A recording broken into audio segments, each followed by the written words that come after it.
भारत अशोक स्तंभ, डेन्मार्क समुद्री तट, बांगलादेश वॉटर लिली, नेदरलँडचा सिंह, इंग्लंडची गुलाबाचे फूल, अमेरिका सोनेरी रॉड, इटली पांढरी लिली, ऑस्ट्रेलिया वॅटल, न्यूझीलंड किवी, तुर्कीचा चांतारा, नॉर्वेचा सिंह, फ्रान्सची लिली, इराणचं गुलाबाचे फूल, स्पेनचे ईगल, जपानचा गुलदाउदी आणि कॅनडाचा मायकल लीफ आणि रशिया दोन डोक्यांची ईगल.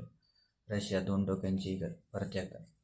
भारताचा अशोक स्तंभ, डेन्मार्कचे समुद्री तट, बांगलादेशची वॉटर लिली, नेदरलँडचा सिंह, इंग्लंडचे गुलाबाचे फूल, अमेरिकेचा सोनेरी रॉड, इटलीची पांढरी लिली, ऑस्ट्रेलिया वॅटल, न्यूझीलंडची किवी, तुर्कीचा चांतारा, नॉर्वेचा सिंह, फ्रान्सची लिली, इराणचे गुलाबाचे फूल, स्पेनचे ईगल, जपानची गुलदाउदी, कॅनडाचे मायकल लीफ आणि रशियाचे दोन डोक्यांचे ईगल.